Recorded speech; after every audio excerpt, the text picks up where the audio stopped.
Reflexão bíblica. Segunda carta de Paulo a Timóteo.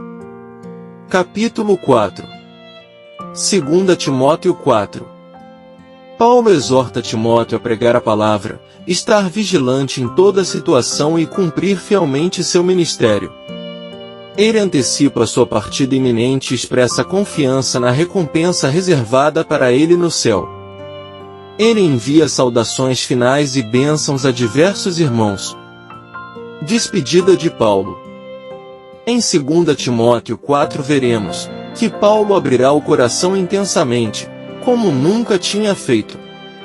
Este é, com certeza, um dos textos mais profundos do cristianismo. O apóstolo dos gentios está prestes a sofrer o martírio pelas mãos do maligno imperador Nero. Antes, ele colocará Timóteo sob juramento diante de Deus, de que pregará a palavra e somente ela, em qualquer tempo. Avisa Timóteo de que sua partida está muito próxima, mas com a consciência tranquila e a alma em paz. Combati o bom combate, terminei a corrida, guardei a fé, ele exclamará. Que exemplo! Fazendo alguns pedidos, dentre eles, que o jovem deveria se apressar para visitá-lo, ele encerrará a carta. Lucas estava com Paulo nos seus últimos dias, muitos discípulos o haviam abandonado, e ele gostaria de ver o seu amado filho na fé antes de ver a Jesus Cristo face a face. Contexto histórico. Paulo deu uma descrição sobre a humanidade nos últimos dias, o seu comportamento maligno, uma lista detalhada de atitudes que corromperão os corações. Ele alerta dos falsos mestres, os impostores, mas Timóteo segue sendo a alegria de seu coração, o seu exemplo e testemunho. Ele ensina como apegar-se à palavra e a praticá-la, para o crescimento, desenvolvimento e amadurecimento da fé. A palavra ministrada pelo Espírito é a viva e atuante voz de Deus para nós. Acompanhe a seguir o estudo completo de 2 Timóteo 4. A promessa de Timóteo. Versículos 1 e 2. Conjuro-te, pois, diante de Deus e do Senhor Jesus Cristo, que há de julgar os vivos e os mortos, na sua aparição e no seu reino. Que pregues a palavra, instes a tempo e fora de tempo, reprove, repreendas, exortes com toda longanimidade e doutrina. Estes versículos fluem naturalmente de 2 Timóteo 3 versos 10 ao 17. A forte declaração de 2 Timóteo 3 versos 15 ao 17 sobre o poder salvador e edificador da Escritura leva à ordem de proclamar esta palavra. A menção do fato de vivermos debaixo do olhar de Deus, de que este Deus é juiz, a segunda vinda de Cristo, a aparição, e a realidade de que ele já reina sobre seu reino só aumentam a solenidade desta missão. Comichão nos ouvidos. Versículo 3. Porque virá tempo em que não suportarão a sã doutrina, mas, conforme as suas próprias concupiscências, amontoarão para si mestres, tendo comichão nos ouvidos. Como Paulo já havia dito a Timóteo como reagir quando essas coisas acontecessem, parece que ele não estava se referindo apenas a um futuro distante, mas a uma situação que achava que Timóteo iria enfrentar ou já estava enfrentando. Verdade por fábulas. Versículos 4 e 5. E desviarão os seus ouvidos da verdade, voltando às fábulas. Mas tu, sê sóbrio em tudo, sofre as aflições, faze a obra de um evangelista, cumpre o teu ministério. Fábulas não é o conteúdo do falso ensino, e sim uma descrição deste ensino como algo fantasioso e sem fundamento sério. 1 Timóteo 1 verso 4. Paulo prediz sua partida. Versículos 6 e 7. Porque já estou pronto para ser oferecido, e o tempo da minha partida está próximo. Combati o bom combate, acabei a carreira, guardei a fé. Ao mencionar, para ser oferecido, Paulo usou a linguagem sacrificial do Antigo Testamento para se referir à sua própria morte, Gênesis 35 verso 14. Isso sugere que o apóstolo se via sacrificando sua vida pela causa do Evangelho. Coroa de Justiça. Versículo 8. Desde agora, me é estendida uma coroa de justiça, a qual o Senhor, o justo juiz, me dará naquele dia, e não somente a mim, mas também a todos os que amam a sua aparição. Coroa da Justiça, provavelmente significa, a coroa que consiste em justiça, referindo-se ao estado final de justiça dos cristãos. Portanto, essa coroa não será entregue apenas a Paulo, mas a todos os que amarem a sua aparição, isto é, a todos os cristãos. Demas o abandona. Versículos 9 e 10. Procura vir ter comigo depressa. Porque Demas me desamparou, amando este mundo presente, e partiu para Tessalônica, Crescente, para Galácia, Tito, para Dalmácia. Paulo perseverou apesar do sofrimento, 2 Timóteo 1 versos 11 e 12, porque tinha uma perspectiva eterna, mas Demas o abandonou porque estava amando este mundo. Paulo volta a aprovar Marcos. Versículos 11 ao 13. Só Lucas está comigo. Toma Marcos e traze-o contigo, porque ele me é proveitoso no ministério. Também enviei Tíquico a Éfeso.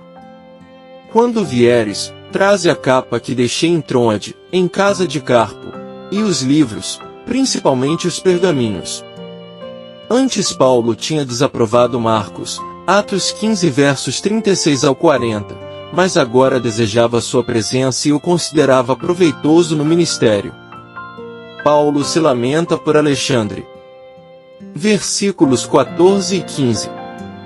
Alexandre, o caldeireiro, me fez muito mal, o Senhor lhe recompense segundo as suas obras. Tu, guarda-te também dele, porque resistiu muito às nossas palavras. Não é possível identificar com certeza que Alexandre é este.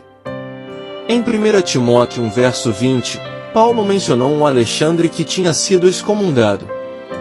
É possível que ele ainda estivesse em Éfeso causando problemas. Ou, como Alexandre foi identificado como caldeireiro, artífice em bronze, e há evidências de que havia uma associação deles em Troade, poderia ser um outro Alexandre que morava em Troade. Isso explica o fato de ele aparecer aqui logo após Paulo pedir que Timóteo fosse até Troade. Paulo perdoa a todos. Versículo 16. Na minha primeira defesa, ninguém estava comigo, antes, todos me desampararam. Oro a Deus que isto lhes não seja imputado.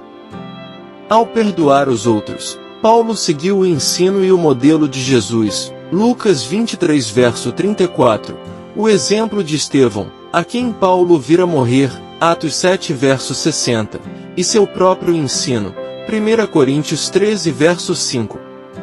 Boca do leão. Versículos 17 e 18. Mas o Senhor estava comigo e fortaleceu-me, para que, através de mim, a pregação fosse totalmente conhecida e todos os gentios a ouvissem, e fui salvo da boca do leão. E o Senhor me livrará de toda a má obra, e guardar-me-á para o seu reino celestial, a quem seja glória para todos sempre. Amém. Ser libertado da boca do leão era uma metáfora bíblica comum para ser salvo de um grande perigo. Salmos 22 verso 21. Agradecimentos. Versículos 19 e 20. Saúda a Prisca, e a Áquila, e a casa de Onesíforo. Erasto ficou em Corinto, e deixei Trófimo doente em Mileto. Prisca é uma variante de Priscila.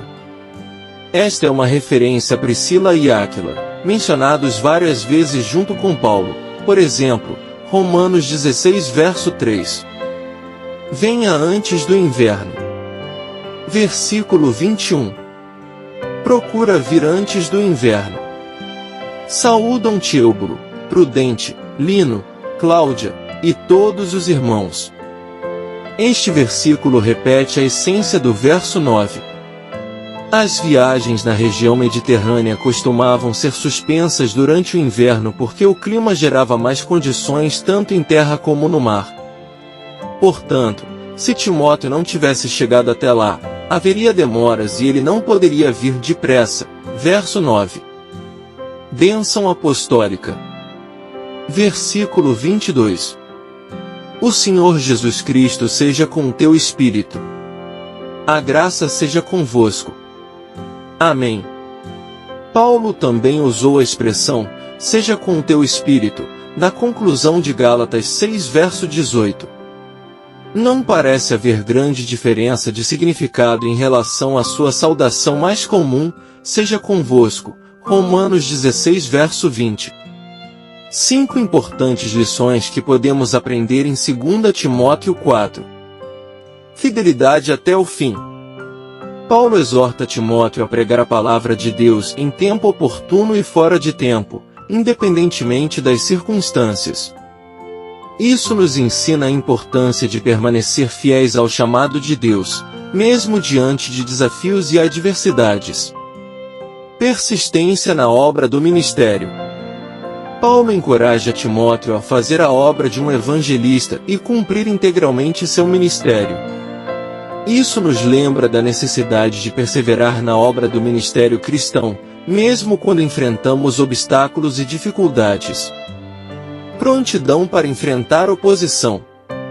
Paulo alerta Timóteo sobre a oposição e perseguição que ele enfrentará por causa do Evangelho. Isso nos prepara para as batalhas espirituais que enfrentaremos como cristãos e nos exorta a permanecer firmes na fé diante da adversidade. Confiança na recompensa futura. Paulo expressa sua confiança na recompensa reservada para ele no céu, afirmando que a coroa da justiça lhe será concedida pelo Senhor. Isso nos lembra da esperança que temos em Cristo e nos motiva a viver uma vida de fidelidade e serviço a Ele. A importância das Escrituras.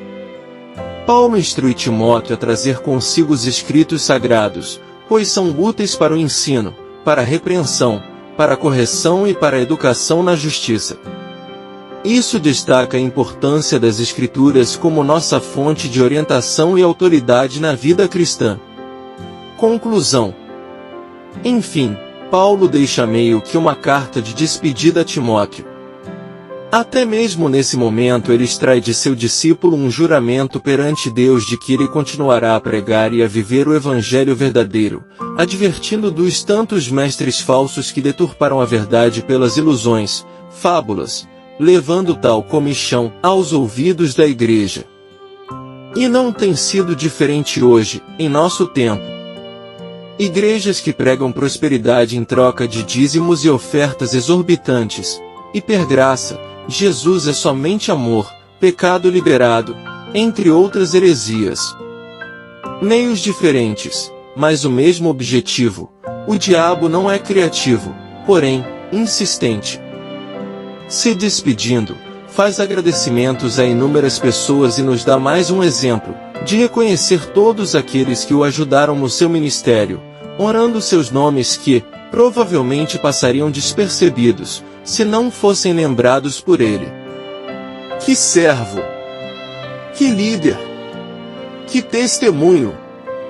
Graça e paz por parte de nosso Deus e Pai, e de nosso Senhor e Salvador, Jesus Cristo, estejam sobre nossas vidas.